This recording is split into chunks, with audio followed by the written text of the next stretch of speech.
everybody. Want to welcome you to Your Best Whole New World and today's series with Annie Mathias on the creative breath. And Annie's in Palm Desert. I am. And we're going to be talking about synesthesia. Did I say that right? Yes, you did. Synesthesia. The wiring of the creative brain.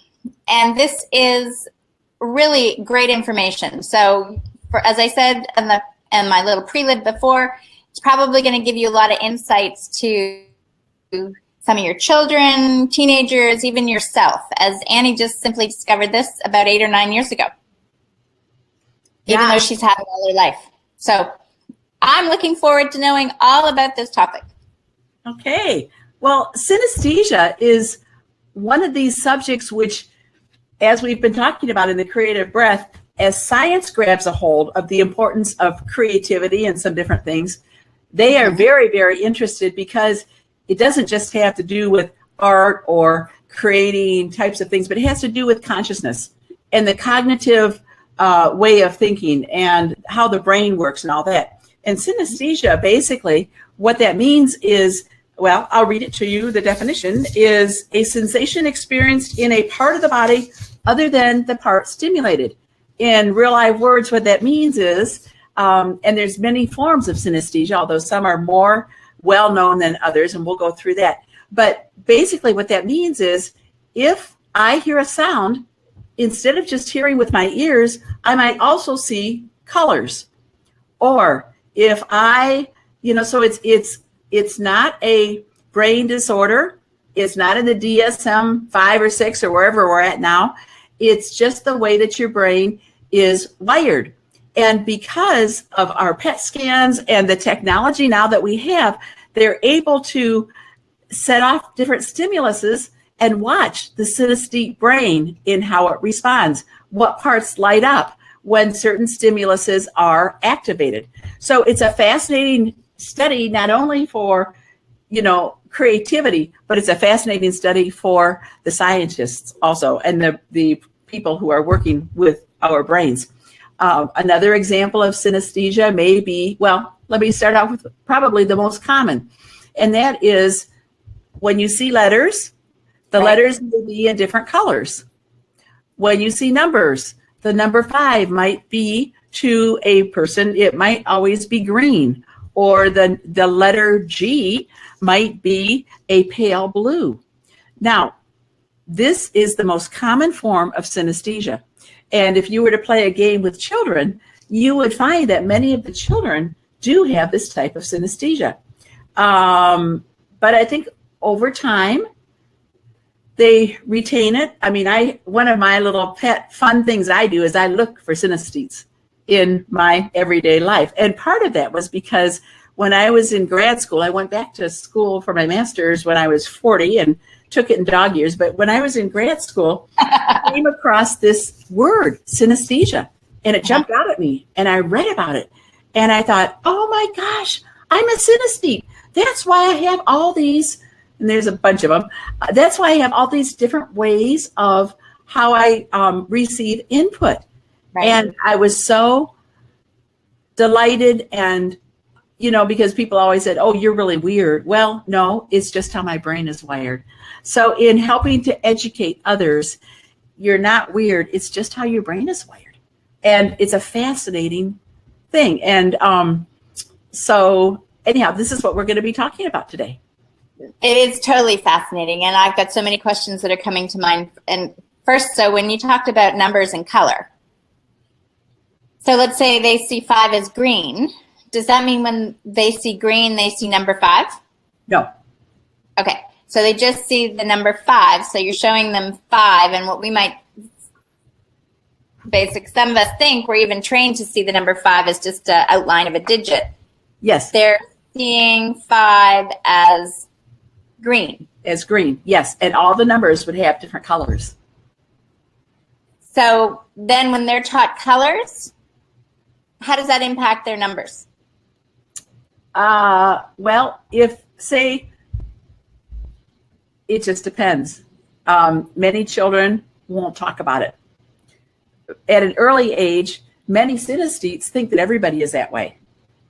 Right. They just automatically assume everybody sees life in that way. Right. Even within families, there's stories of a child will be putting together letters and he'll say, oh no, the green has to go here. And the parents' colors for letters might be completely different. So it's not always the same color if I had that type of synesthesia and all my letters had colors associated with them, and you had that type of synesthesia and all your letters were associated with colors, our colors would be different, but they would be associated with colors. Okay. So it could quite be that even what we so-called consider learning disabilities are actually just, again, they'll discover in the years to come that our brain is wired differently. Because I remember my youngest, who's now almost 18, and she was maybe 4. She wrote her Christmas list out, mirrored backwards. Yeah. And I remember going, how did she even do that? But as I was saying to her just the other day, is that we talk about the world being a reflection of your inner self. Mm-hmm. And maybe she just sees the world clearer because she actually sees it as the mirror versus most of us being in the drama that it's all real. We have so many amazing abilities about ourselves, and yet people don't often talk about it. I write mirror language really well too. It's really easy for me to do that. And it's really easy for me to read that, as well as I love the things on the internet. They say, if you can read this, then blah, blah, blah. Those are just, but I think most people can read those anyhow. But our brains are just amazing at how they correlate different things with them. And synesthesia is one of the reasons they study it is because it's fascinating, but also because there's many, many forms of it. Now, another type of synesthesia is if I see a candy bar on my computer screen, I can taste it in my mouth. If I that would be a good one for dieters. There you go. And I think I talked at one point about when I was a little child, thinking that everybody did this. But when I was a little child, I loved these calendars with the little kitties on them, and I would pet the calendars, and people would say, because I could actually feel the soft fur. Right. And people would say, in my brain, that's how it was translated. People would say, what are you doing? Right. And, one of the things in my later life that was really wonderful, I have a friend who makes native flutes. His name is Tim Blueflint. And we were all at a music festival together, and he had come and he had a drum that he had made. And I said, oh, Tim, can I see that? Right. And some other friends were standing by me, and I reached out my hands. And Tim put the drum in my hands, and they're laughing. They said, Annie, you said you wanted to see it, not hold it. And Tim said, for Annie, seeing it means being able to touch it. Because he got me. He got it, what this whole thing was about for me. And I just took that as a huge compliment. Because a lot of times when we have a wiring within our brain of a couple different things, people might think that's a little strange, but I can't imagine what it would be like to hear music without seeing colors. That must be so boring. Well, and I think, like we what comes to my mind is like Stevie Wonder or Beethoven, who were blind, right? Ray Charles. Right. And we talk about what did they see, like how could they experience it? And I do believe, what so much is we're so primitive, really. Yeah. That's my view. We're so primitive, and yet we think we've got this huge ego that we know what's going on. And it's ridiculous because the whole concept of creativity is that you are a creative being. And you probably, you and all these synesthetes, is that what you call them? That's a hard word, synesthetes. Synesthetes are probably like these super duper evolved beings that can transcend time and space and see everything that a lot of us have not even opened ourselves up to. That's one of the things that the scientists are questioning, because it's kind of like when you say that, I'm thinking, nah, I'm just normal, but I didn't do anything to become a synesthete. It's just how I was born. And, but that's one of the things they're wondering about. And they, there's different studies. There can be, like they say, 4% of the population are synesthetes. That's a high estimate. And then they say that, 1 in every 200,000 people. So it just depends on where you read your information. They're still doing study about it. Now, if you look back in, Isaac Newton talked about things that were about synesthesia. Okay. But then like in the 1800s, the 19th century, there were many artists who they had different groupings, and they were synesthetes, and they would paint according to the color, or they'd have these gatherings where they would have, color and aromas, and they would paint by the creative, being touched by how their mind interpreted it. But, there's also one synesthete that I just so love. It was this physicist named Richard Feynman, and he won a Nobel Peace Prize. And I have watched videos about him where he talks about the numbers and the spatial relationships, the numbers that were supposed to fit into a formula. It was like they would fly off the board. And, I don't have that type of synesthesia, but he was also a Tuvian throat singer too. He went to Mongolia and learned how to do this harmonics with his throat. I mean, he was an amazing person as a physicist. But I remember one quote that he said, I wonder what my students must think, because he's putting all these different formulas together on the board. He was brilliant. So it's really interesting. So ask me some more questions. Yes. So the question that I would have is, so as a kid, you noticed this. So I'm thinking, okay, what I'm really getting is, so you're talking to some parents out there, right? They've looked and they've noticed there's differences with their kids. What would be some of the signs that you could say, hey, when you say you go out looking for synesthetes? So what could a parent notice, let's say, for instance, with their child, that maybe they are seeing the world entirely differently?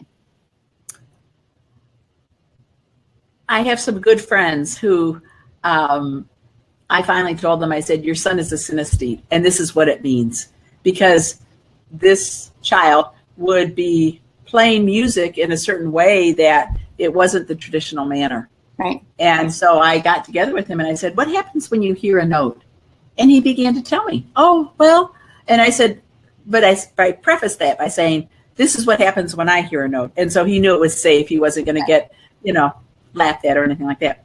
And so we started talking about that. And I said, that's just the way your brain is wired. And I told his parents, I said, give him some space. He doesn't hear and see things quite like how you do. It's not quite as linear. Well, then his dad, who's a really good friend of mine, who's also a musician, was working with him. They were going to do some kind of a duet or something at the church.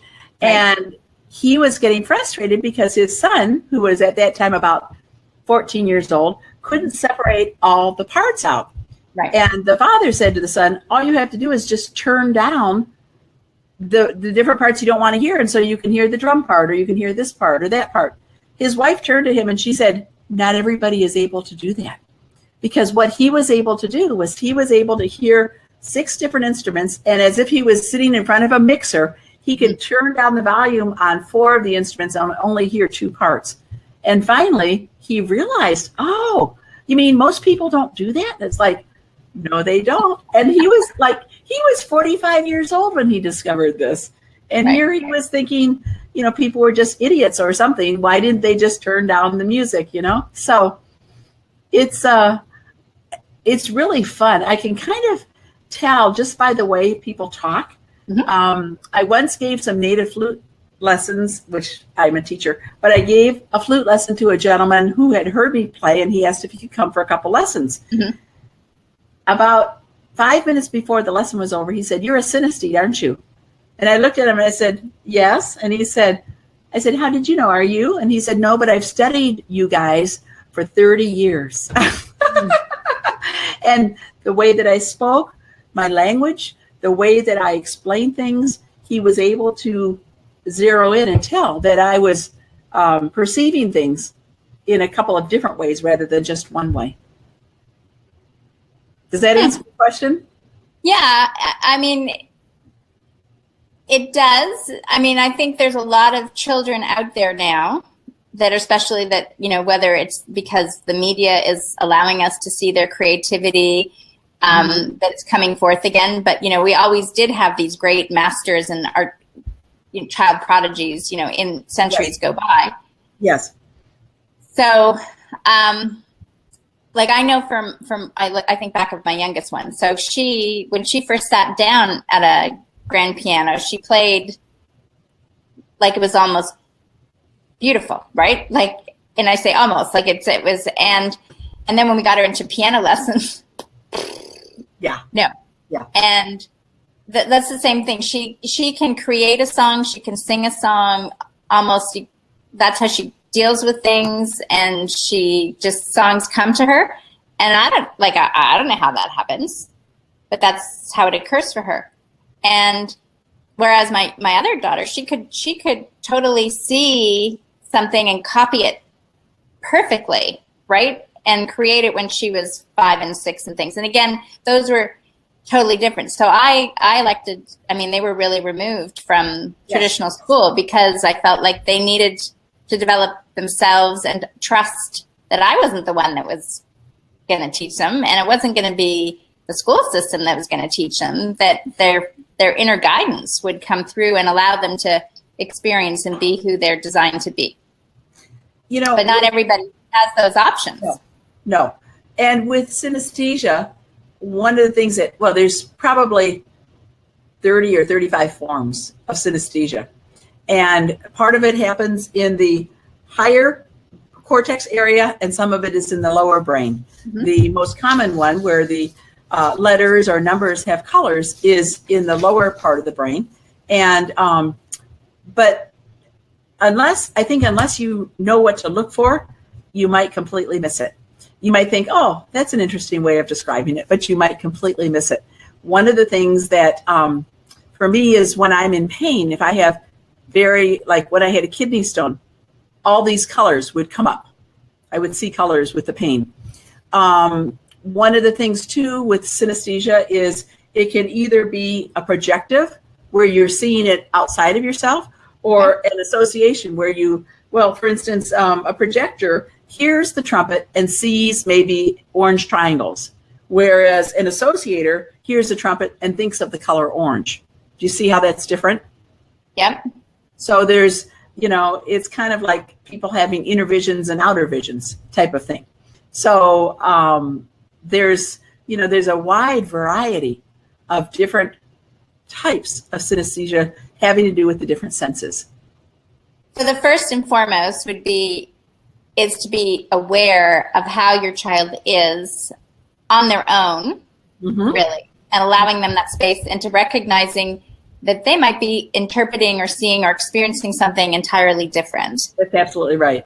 And then is there, you know, like people will want to run off and get their child checked to see if my child's a genius, or, you know, is there a place that they can go and a checklist or a support group or something that allows them to say, hey, you know what? I've noticed my child's a little different. How can I support him? I don't think we've quite, with synesthesia, I might be wrong, but I don't think we've quite gotten to the point where there's enough people who are knowledgeable to form a support group. You might have a support group of one. But now if you go online, they're starting to use synesthesia in books. People are talking about it in books, in art, in music. There's different tests online where you can, you know, if you Google it, you can find, you can like find a test because when I gave my report as a, you know, in school, I actually handed out some tests to find out, you know, using some of these testings to see if there were synesthetes in the class. Right. And one of them is with letters, and, you know, do you see these in different colors? Right. One of them was with spatial type of things. So you can find those online, and just for fun, hey, let's just check this out. What do you see in this picture? You know, how is this? How do you perceive this? We could turn it into a game like Trivial Pursuit, Annie, and we can. Yeah. Absolutely. We could. You heard it here first. This could be the hot tip seller. We've copyrighted it. We came up with the idea right here. We could be broadening instead of having Pictionary games. We're drawing charades. We're starting to find out what is your how many synesthetes are out there. Maybe they're everywhere, and we just haven't recognized that. Yes, and I think that there are more than what are recognized because people don't know how to look. For me, I know how to look because I had all my life looked for an answer, and then when I found this, it was just like, oh my gosh, I'm normal. It's just how my brain is wired. Like, I would walk into one of the things I had to learn though. I would walk into a room, say there was some beautiful worship going on, and I could smell this wonderful fragrance, just incredible fragrance, and I'd say, before I knew better, oh, those lilacs are wonderful. Oh, and what else? What other flowers are they? Where are they? And people would look at me like, what? What are you talking about? There's no flowers here. Or, so I just had to learn to keep my mouth shut because unless people said, oh, that's just how Annie is. But I had to learn that this was not something that everybody experienced. One thing in the corporate world too, because I have a type of synesthesia that has to go with emotions and, I'm sensitive to things like that. When I'd walk into, if I walked into a business meeting that was very legalistic, my mouth would go completely cotton mouth, completely dry. And I learned how to use my synesthesia to give me an indication in different situations. Okay, so that one just sort of gave me the red flag. So when you say went cotton mouth, okay, was that because like I would describe a very legal meeting as like the energy is probably thick. Right. In my body, translated in my body, my mouth went completely dry. Same type of thing. Only, so that might be, and I think that one of the things I think is fascinating is now scientists will say that personality and seeing colors and auras is a form of synesthesia. We'll see. I think that's fascinating. How many people see auras or see, different colors upon people? Well, I remember when my eldest, she's 22 now, when I was fascinated watching when she was just an infant. And because scientists will say they only see in black and white, right, for the first few months.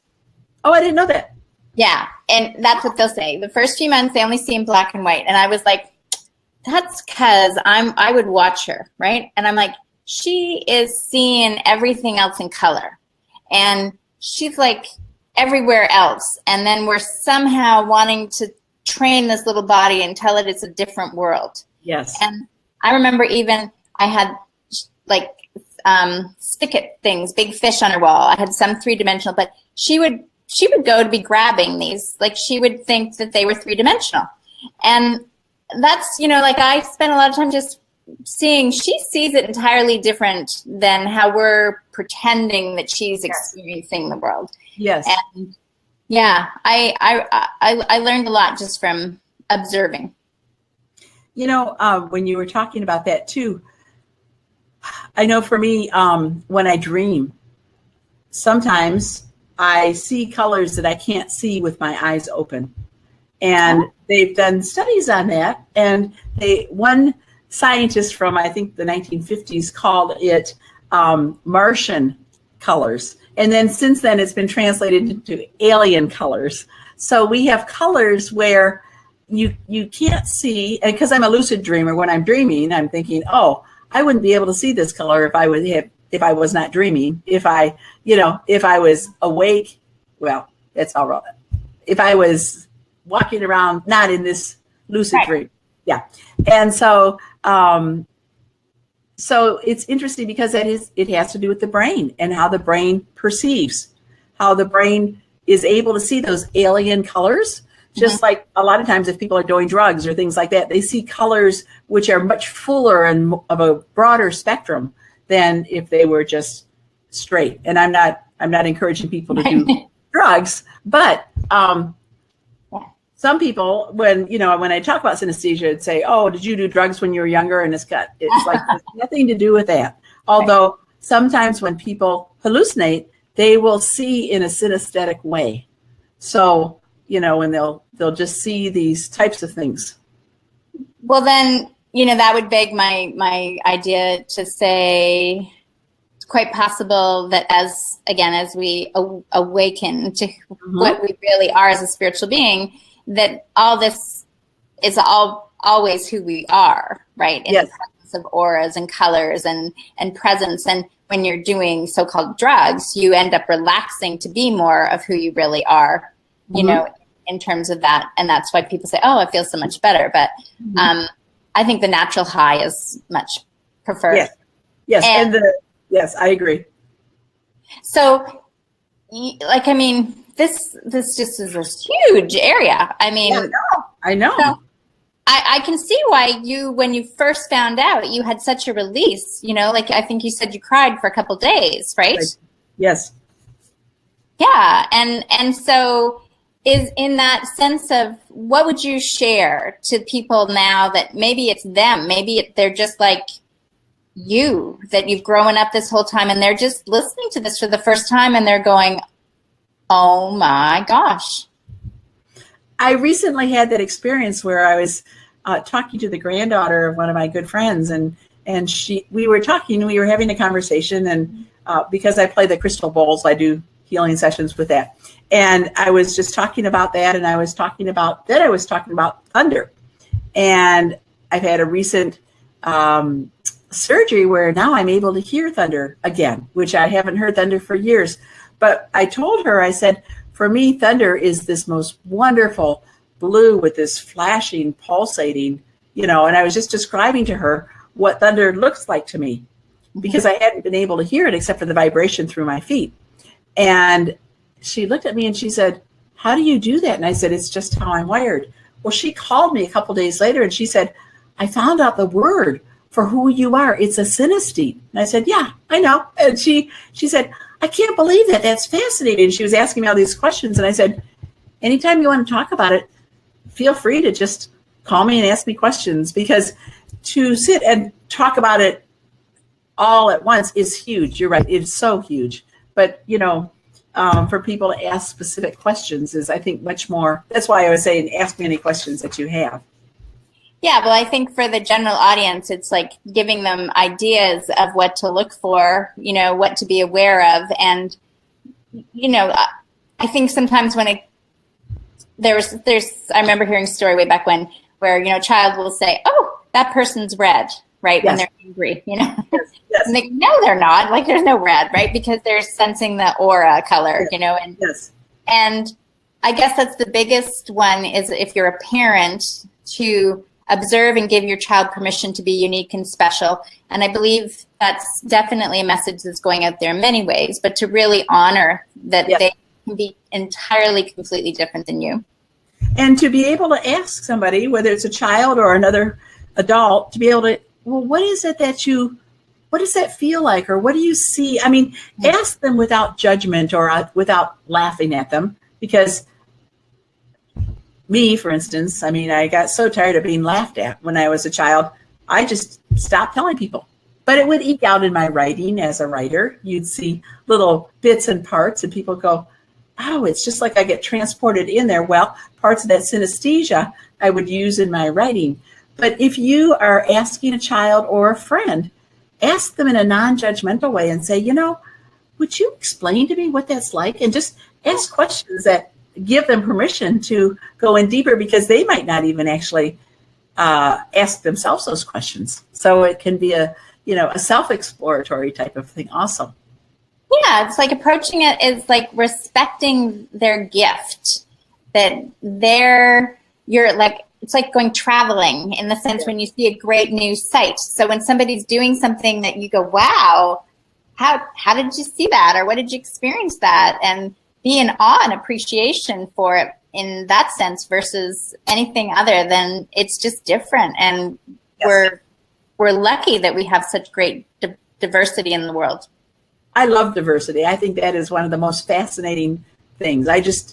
To me, it feeds me. I love diversity because I think it's so boring when we all do the same thing in the same way. Well, I think so too. And that's why being an artist and being able to self-express, you've been fortunate that you've been able to do that in so many ways. And Yes. is that a trait of being a synesthete? Of being such a varied artist like you are? I don't know. That's a good question. I don't know. I think. Hi, Anne-Marie McNamara. Hi, Anne-Marie. Thanks, Annie. Hi, Jacqueline.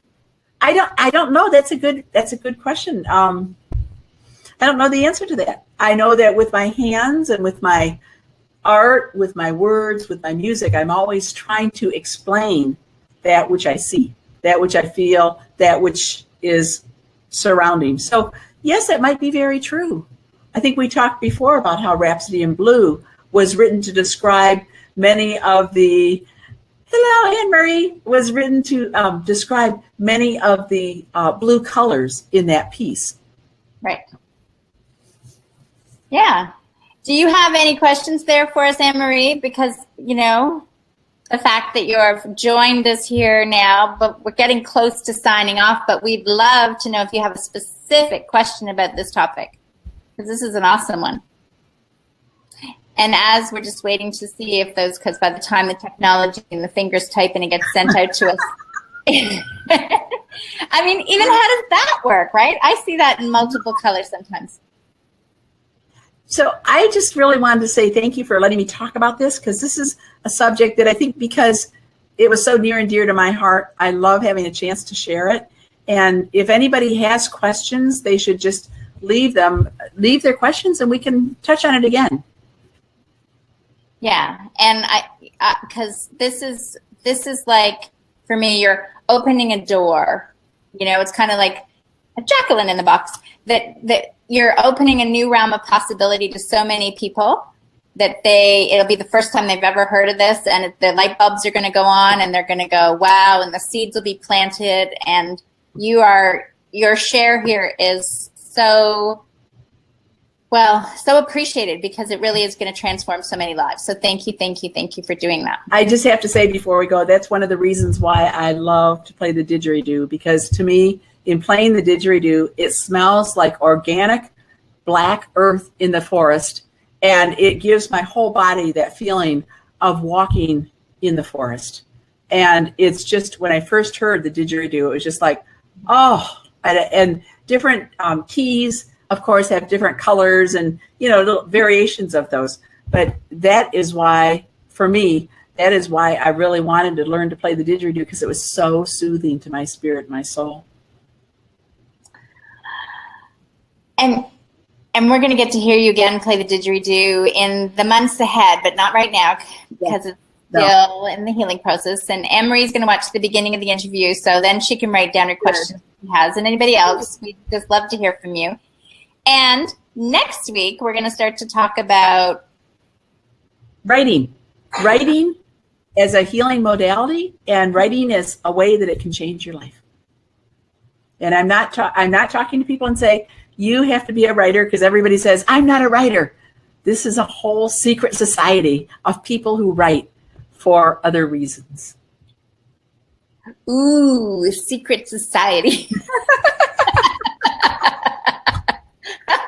See, I was seeing right now this old TV show that I used to watch when I was a kid. I don't know what, Lancelot Link. It was chimpanzees. They were acting as Secret Service agents. I love that. I love so many. Oh, I love that. Yes. Okay. But Jacqueline, thank you so much for bringing this subject to the light. It's fabulous. Thank you. You're very welcome. Thank you so much for sharing. I love you, and we'll see you next week. I'd love that. Bye-bye. Bye.